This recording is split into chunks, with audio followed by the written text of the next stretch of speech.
Good evening. Our news summary for this Wednesday, 20th of July.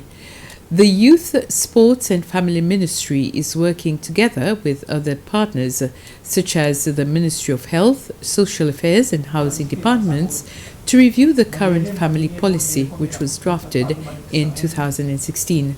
During a working session, participants had a clear idea about the objectives and context in which the policy was developed.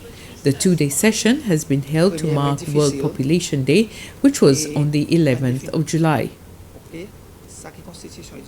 We are conducting a workshop with all our partners to find out what is the best way forward, how we can improve on the policy and on the services that all agencies are undertaking, and how families have changed from 2016 until now. So all these issues we are going to discuss and see how we can best improve on the policy for the future. The National Assembly has approved a motion by the Glacis MNE, Regina Esparon, asking government to do an inventory on the sales of state land in the past decade. The motion was passed yesterday with votes from LDS members only. US members abstained. Mrs. Esparon said in her presentation that such exercise would help the Land Department address misallocation of state land in the past. A group of customs officers have participated in a l'hospitalité workshop to help improve the service they offer to members of the public. 3 other groups will also avail of the same training in the coming weeks. This has been organized by the Department of Tourism in collaboration with the Seychelles Revenue Commission. We have 4 dates over the next 3 weeks where we're working specifically with customs staff who work at the airport, so at the air cargo, but also at the arrivals terminal.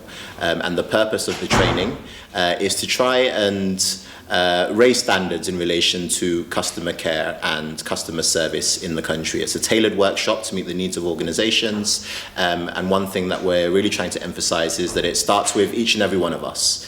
We have to take ownership of our performance, of our attitudes, of our mindsets, to see the behaviors that we want to see. Construction work on new kiosks for artists has begun on La Digue. 3 kiosks are under construction at La Paz in front of the community center. They replace the structures that had to move from the place reserved for the port project at La Paz. It is the K&S, a construction company, which is undertaking this project, which is costing the government approximately 320,000 rupees. The representative of the artists community on La Digue, Jivapoul, says that soon artists will have a suitable place to sell their products. After a 3-day state visit to Seychelles, President Uhuru Kenyatta left the country late last night on board the Kenyan state plane. President Wavell Ramkalawan accompanied him on the red carpet, where he was greeted by a guard of honor and the National Brass Band Orchestra.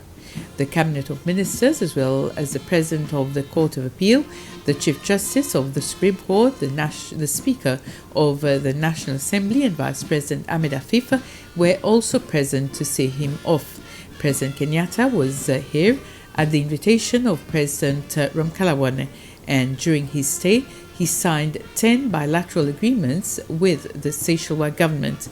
He also planted a coco de mer in the Botanical Garden and also visited the Vallée de Mai, a World Heritage Site. And with this, we end this news summary. I'll be back at 8 with the news in Creole. Next on SBC is the local program Coin Légal. Have a pleasant evening.